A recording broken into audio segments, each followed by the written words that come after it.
Hola, Señora Pano and Señorita Sarah, and we're here for another story. This is called Pablo Remembers, the Fiesta of the Day of the Dead by Jorge Ancona. Papel picado to decorate. This is for Genoveva.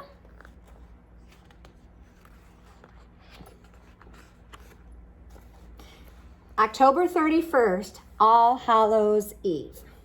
The village church bells are ringing and the rooster is crowing. Pablo knows it is time for him to get up. The first thing he sees when he opens his eyes is the picture of Abuelita, his grandmother. The smiling photograph on his wall, made when she was a young mother, is the only one that was ever taken of her. Pablito remembers her with white hair and wrinkled hands, but the very same smile. Abuelita died 2 years ago and he misses her. Today, the 3-day fiesta of the Dia de los Muertos, the Day of the Dead, begins, a time when Abuelita seems especially close. Everyone has so much to do to get ready. Pablo can hear his mother, Senora Refugio, already bustling about in the kitchen. Niños, kids, hurry, get dressed, she calls, or we'll miss the bus. Usually when Pablo is not in school, he is working alongside his father, Senor Samuel, weaving the beautiful rugs that have made their village famous. But today there is no school, and there is no time for weaving either.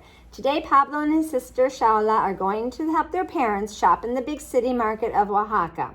Their 2 younger sisters, Cristina and Angelita, will stay behind with their godmother. People everywhere in Mexico are busy preparing for the fiesta, the holiday. Bakers are baking the traditional pan de muertos, the bread of the dead. Candy makers are making their sugar skulls. Children are cutting out cardboard skeletons. Artisans are stamping out tissue paper decorations called estampas. Farmers are harvesting cempasúchil, marigolds, the flowers of the dead. The Oaxaca market is already crowded when Pablo, Shaula, and their parents arrive. As they make their way through the throng, the busy crowd of people, the children watch their parents examine the fruits, taste the nuts, and bargain with all the vendors for the best prices. Here is what they buy. Naranjas, oranges. Manzanas, apples. Chiles, peppers. Nueces and cacahuates, pecans and peanuts. Chapulines, fried grasshoppers. What do you think about that, señorita? No, nada. Don't want that. No me gusta. Cacao, cocoa beans. And here they are shopping in the market for some of their food to put on the altar. Do they not shop in like a normal grocery store? They do have some grocery stores, but mostly in the markets for the fresh fruit, especially during holidays. Okay. Calabaza, pumpkins. Copal, a resin incense. Cal, which is lime. And pan de muertos, the bread of the dead. Ooh, yummy. And it is not a sweet type of bread. It is more of just a bread type. Velas, candles, tomates y jitomates, tomatoes, caña, sugarcane, limones, lemons, rábanos, radishes, especias, spices, cempasúchil, marigolds, calaveras de dulce, the sugar skulls. Let's get a close-up of the sugar skulls. These are my favorite. And when you go to the candy shop, you can tell the candy person to put the name of someone on there, your name, someone that you might want to give as a friend or a family member, or even one of the people that are honored that year for the dead.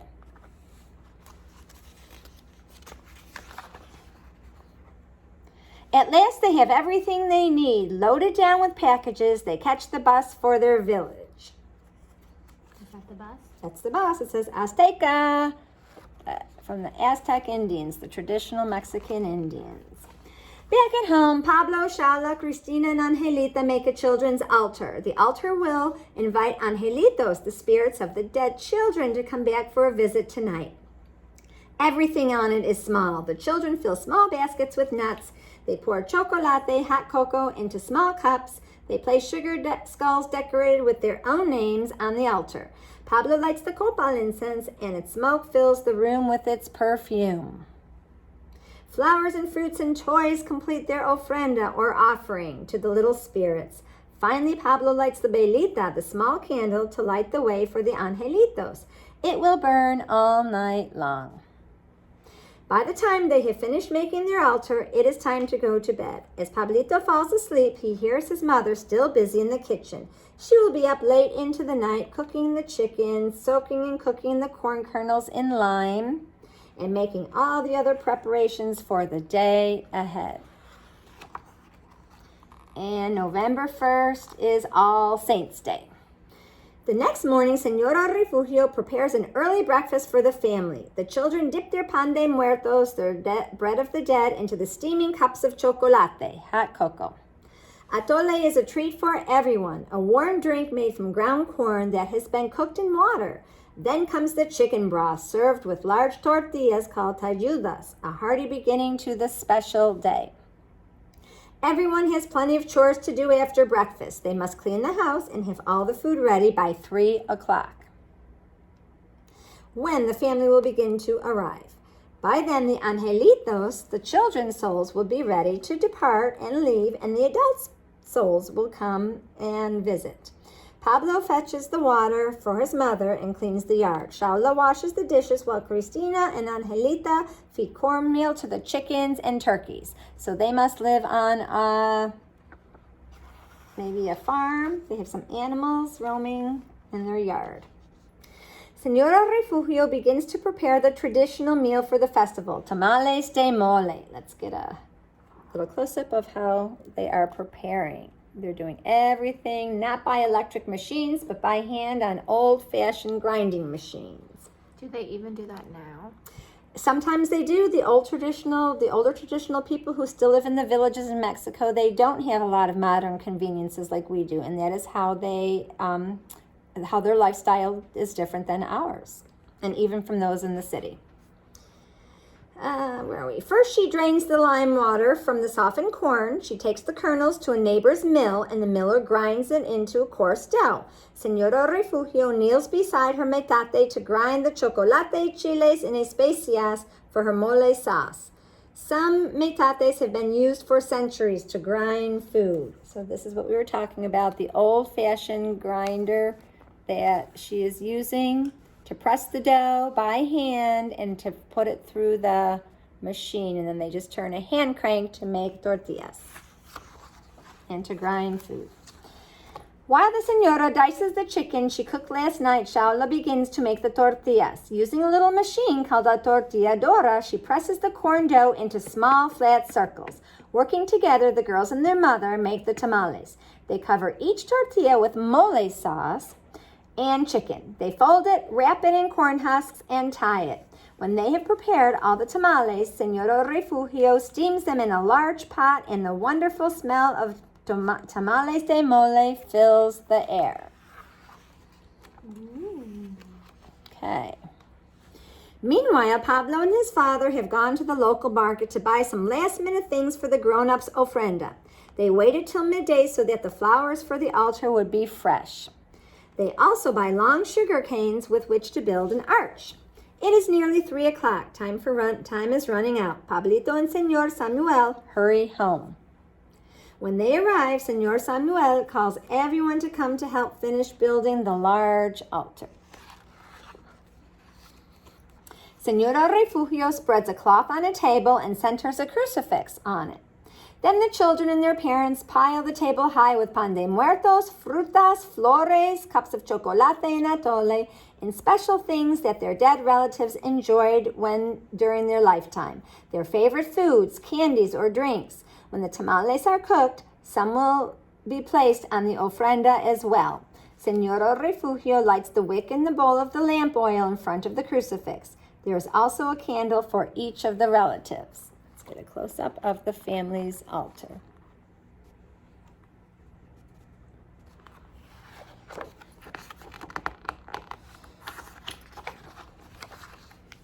Finally, they place the photographs of their dead relatives on the altar. Now Abuelita can come and visit, says Shaula.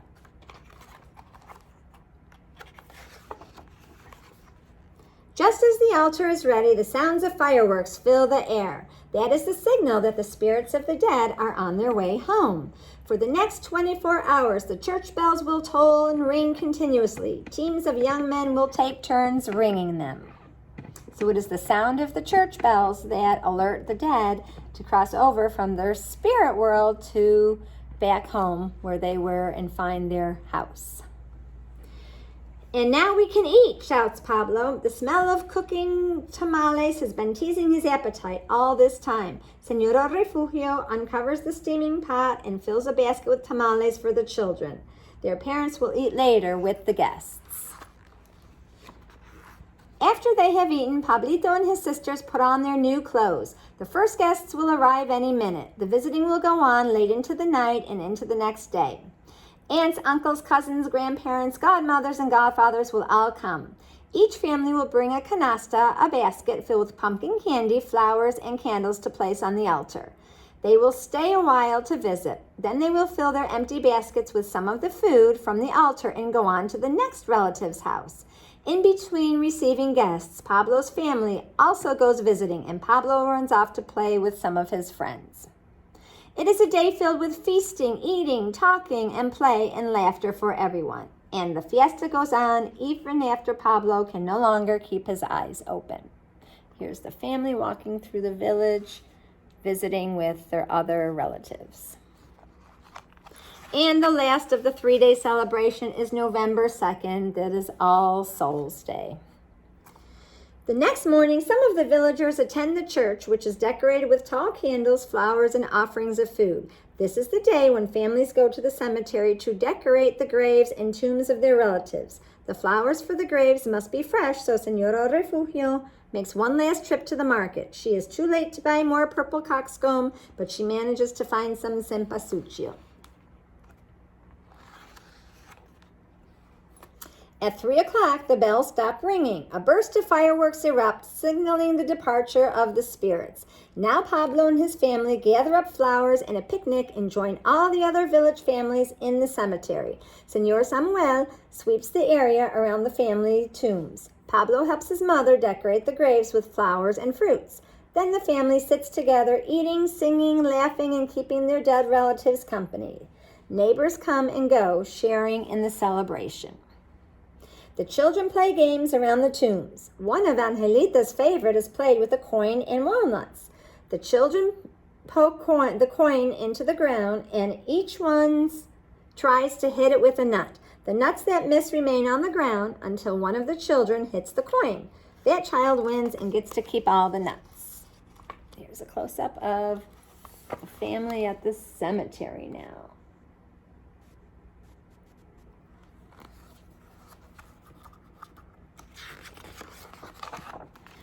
As dusk falls, Pablito lights the candles on the Abuelita's tomb. Gradually, the sky turns black and the stars twinkle, and a quiet descends on the cemetery. In the flickering candlelight, people sit and think, remembering the loved ones who are buried there. Pablo turns to Shaula. I think Abuelita is happy that we are all here with her tonight, he says. Shaula smiles and nods. As the grown-ups chat, Cristina and Angelita snuggle into their parents' arms. Their eyes begin to droop. Soon they will all go home to a hot cup of chocolate in a warm bed. They have spent the last 3 days celebrating their ancestors. For Pablo, being with Abuelita, his grandmother, has been the most special of all. Pablito knows he will always remember her. And as the years pass, he will celebrate her memory again and again on Dia de los Muertos.